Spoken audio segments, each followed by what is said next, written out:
ನಮಸ್ಕಾರ ಸ್ನೇಹಿತರೆ, welcome back to tech facts Kannada ಚಾನಲ್ಗೆ. ನಾನು ನಿಮ್ಮ ಮಂಜುನಾಥ್. ಸ್ನೇಹಿತರೆ, ಅನ್ನಭಾಗ್ಯ ಯೋಜನೆಯಲ್ಲಿ ಒಂದಿಷ್ಟು ಅಪ್ಡೇಟ್ ಇದೆ. ನೀವು ಈ ಒಂದು ಕೆಲಸನ ಮಾಡಿಲ್ಲ ಅಂತ ಹೇಳಿದ್ರೆ ನಿಮ್ಮ ಒಂದು BPL ರೇಷನ್ ಕಾರ್ಡ್ಗಳು ಕ್ಯಾನ್ಸಲ್ ಆಗ್ತಾ ಇದೆ. ಹಾಗಿದ್ರೆ ನಾವು ಯಾವ ಒಂದು ಕೆಲಸನ ಅತಿ ಶೀಘ್ರದಲ್ಲೇ ಮಾಡಬೇಕಾಗಿದೆ, ಅದಕ್ಕೆ ಡೆಡ್ಲೈನ್ ಕೂಡ ಯಾವಾಗ, ಇದೆಲ್ಲದರ ಕುರಿತು ಕಂಪ್ಲೀಟ್ ಮಾಹಿತಿನ ಈ ಒಂದು ವಿಡಿಯೋದಲ್ಲಿ ನಿಮಗೆ ತಿಳಿಸಿಕೊಡುವಂಥ ಪ್ರಯತ್ನ ಮಾಡ್ತೀನಿ. ವಿಡಿಯೋನ ಎಲ್ಲೂ ಕೂಡ ಸ್ಕಿಪ್ ಮಾಡದೆ ಕೊನೆ ತನಕ ನೋಡೋದಕ್ಕೆ ಟ್ರೈ ಮಾಡಿ. ನೀವಿನ್ನು ಯಾರ್ಯಾರು ಹೊಸಬರು ನನ್ನ ಚಾನಲ್ನ ಸಬ್ಸ್ಕ್ರೈಬ್ ಮಾಡದೆ ಈ ಒಂದು ವಿಡಿಯೋನ ನೋಡ್ತಾ ಇದ್ದೀರೋ ಪ್ಲೀಸ್ ಸಬ್ಸ್ಕ್ರೈಬ್ ಮಾಡಿ, ಪಕ್ಕದಲ್ಲಿರುವಂಥ ಬೆಲ್ ಐಕನ್ನ ಪ್ರೆಸ್ ಮಾಡಿ. ಸ್ನೇಹಿತರೆ, ನಮ್ಮ ಶ್ರಮಕ್ಕೆ ನಿಮ್ಮ ಹತ್ತಿರ ಕೇಳಿಕೊಳ್ಳೋದು ಒಂದೇ ಒಂದು, ಸಬ್ಸ್ಕ್ರೈಬ್ ಮಾಡಿ, ಸಪೋರ್ಟ್ ಮಾಡಿ. ಈ ಒಂದು ವಿಡಿಯೋ ಕೆಳಗಡೆ ಇರುವಂಥ ಸಬ್ಸ್ಕ್ರೈಬ್ ಬಟನ್ ಮೇಲೆ ಕ್ಲಿಕ್ ಮಾಡಿ, ಹಾಗೆ ಪಕ್ಕದಲ್ಲಿರುವಂಥ ಬೆಲ್ ಐಕಾನ್ ಮೇಲೆ ಕ್ಲಿಕ್ ಮಾಡೋದನ್ನು ಮಾತ್ರ ಮರಿಬೇಡಿ. ಎಲ್ರಿಗೂ ಕೂಡ ಯಾವ ರೀತಿಯಾಗಿ ನೀವು ಬೆಂಬಲನ ಕೊಡ್ತೀರೋ ಅದೇ ರೀತಿಯಾಗಿ ನನಗೂ ಕೂಡ ಬೆಂಬಲ ಕೊಡಿ ಅಂತ ನಿಮ್ಮ ಹತ್ರ ಮತ್ತೊಮ್ಮೆ ಮನವಿ ಮಾಡ್ತಾ ಈ ಒಂದು ವಿಡಿಯೋನ ಶುರು ಮಾಡೋಣ ಬನ್ನಿ. ಸ್ನೇಹಿತರೆ, ಸಾಕಷ್ಟು ಜನರು ಈ ಒಂದು ತಪ್ಪನ್ನು ಮಾಡ್ತಾ ಇದ್ದೀರಾ.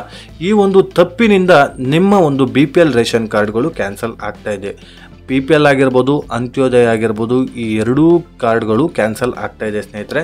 ಹಾಗಿದ್ರೆ ಯಾವ ಒಂದು ತಪ್ಪನ್ನು ನಾವು ಮಾಡ್ತಾ ಇದ್ದೀವಿ ಅಂತೇಳ್ಬಿಟ್ಟು ನೀವು ಕೇಳ್ಬೋದು.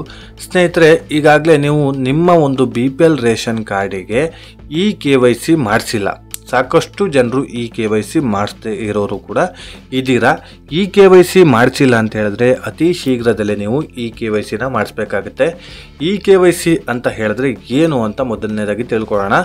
ನಿಮ್ಮ ಒಂದು ರೇಷನ್ ಕಾರ್ಡಿಗೆ ನಿಮ್ಮ ಒಂದು ಆಧಾರ್ ಕಾರ್ಡು ಅಥವಾ ವೋಟರ್ ID ಯಾವುದಾದ್ರೂ ಒಂದನ್ನು ಲಿಂಕ್ ಮಾಡಬೇಕಾಗತ್ತೆ.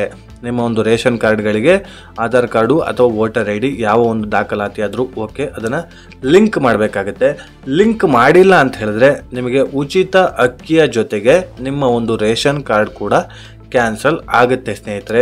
ಹಾಗಿದ್ರೆ ಎಲ್ಲಿ ಹೋಗಿ ಲಿಂಕನ್ನು ಮಾಡಿಸೋದು ಅಂತ ಕೇಳಿದ್ರೆ ನಿಮ್ಮ ಹತ್ತಿರದ ನ್ಯಾಯಬೆಲೆ ಅಂಗಡಿಯಲ್ಲಿ, ನೀವು ಏನು ಪ್ರತಿ ತಿಂಗಳು ರೇಷನ್ನ ಪಡ್ಕೊಂಡು ಬರ್ತಿರೋ ಆ ಒಂದು ನ್ಯಾಯಬೆಲೆ ಅಂಗಡಿಯಲ್ಲೇ ಈ ಒಂದು ಲಿಂಕನ್ನು ಮಾಡಿಕೊಡ್ತಾರೆ.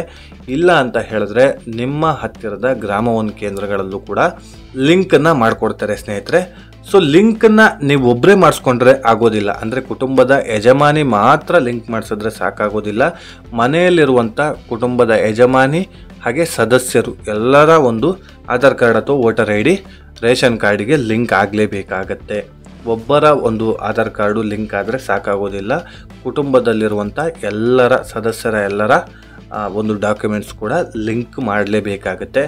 ಲಿಂಕ್ ಮಾಡೋದಕ್ಕೆ ಕೊನೆಯ ದಿನಾಂಕ ಯಾವಾಗ ಅಂತ ಹೇಳಿದ್ರೆ ಅಕ್ಟೋಬರ್ 31 ಅಷ್ಟರ ಒಳಗಾಗಿ ನೀವು ಲಿಂಕನ್ನು ಮಾಡಿಸ್ಕೊಂಡು ಬರಬೇಕಾಗತ್ತೆ. ಹಾಗಿದ್ರೆ ಲಿಂಕ್ ಆಗಿದೆಯಾ ಇಲ್ವಾ ಅಂತೇಳ್ಬಿಟ್ಟು ಚೆಕ್ ಮಾಡೋದು ಹೇಗೆ ಅಂತೇಳ್ಬಿಟ್ಟು ನೀವು ಕೇಳ್ಬೋದು. ಸ್ನೇಹಿತರೆ, ಅಲ್ಲೇ ನಿಮ್ಮ ಒಂದು ನ್ಯಾಯಬೆಲೆ ಅಂಗಡಿಯಲ್ಲೇ ಚೆಕ್ ಮಾಡಿ ಹೇಳ್ತಾರೆ KYC ಅಗತ್ಯ ಇದೆಯಾ ಇಲ್ವಾ ಅಂತೇಳ್ಬಿಟ್ಟು.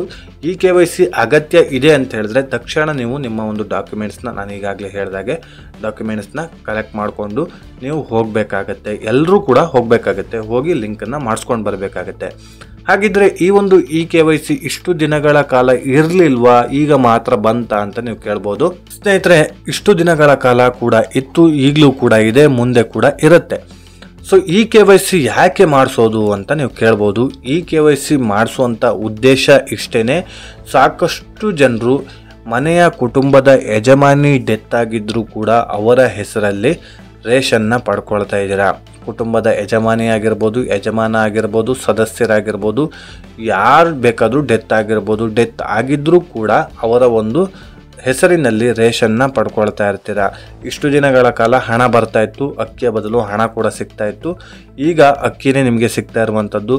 ಹಾಗಾಗಿ ನೀವು ಯಾವ ಒಂದು ವ್ಯಕ್ತಿ ಡೆತ್ ಆಗಿದ್ರೂ ಕೂಡ ಅವ್ರ ಹೆಸರಲ್ಲಿ ಏನು ನೀವು ಪಡ್ಕೊಳ್ತಾ ಇದ್ದೀರೋ ಅದು ಸರ್ಕಾರಕ್ಕೆ ಗೊತ್ತಾಗಬೇಕಲ್ಲ. ಆ ಒಂದು ವ್ಯಕ್ತಿ ಡೆತ್ ಆಗಿದೆ ನಿಮ್ಮ ಮನೆಯಲ್ಲಿ ಅಂತ ಹೇಳ್ಬಿಟ್ಟು ಗೊತ್ತಾಗಬೇಕಲ್ಲ. ಸೊ ಹಾಗಾಗಿ ಆ ಒಂದು ವ್ಯಕ್ತಿಯ ಒಂದು ಆಧಾರ್ ಕಾರ್ಡ್ ಆಗಿರ್ಬೋದು, ವೋಟರ್ ID ಆಗಿರ್ಬೋದು, ಹಾಗೆ ಆ ಒಂದು ವ್ಯಕ್ತಿ ಕೂಡ ಬರಬೇಕಾಗುತ್ತೆ. ಜೊತೆಗೆ ನಿಮ್ಮ ಒಂದು ರೇಷನ್ ಕಾರ್ಡ್ಗೆ ಆ ಒಂದು ವ್ಯಕ್ತಿಯ ತಮ್ಮ ಕೂಡ ತೆಗೆದುಕೊಳ್ತಾರೆ ಸ್ನೇಹಿತರೆ. ತಮ್ಮ ಕೂಡ ಬೇಕೇ ಬೇಕು. ಆ ಒಂದು ವ್ಯಕ್ತಿ ಇಲ್ಲ ಅಂತ ಹೇಳಿದ್ರೆ ಯಾರು ಬೇಕಾದರೂ ತಮ್ಮ ಕೊಡೋದಕ್ಕೆ ಸಾಧ್ಯ ಇಲ್ಲ. ಆ ಒಂದು ವ್ಯಕ್ತಿನೇ ತಮ್ಮನ್ನು ಕೊಡಬೇಕಾಗತ್ತೆ, ಫಿಂಗರ್ ಪ್ರಿಂಟ್ಸ್ನ ಕೊಡಬೇಕಾಗತ್ತೆ. ಸೊ ಹಾಗಾಗಿ ಆ ಒಂದು ವ್ಯಕ್ತಿ ಇಲ್ಲ ಅಂತ ಹೇಳ್ಬಿಟ್ಟು ಗೊತ್ತಾಗೋದೇ KYC ಮಾಡೋದಕ್ಕೆ ಹೋಗೋ ಟೈಮಲ್ಲಿ.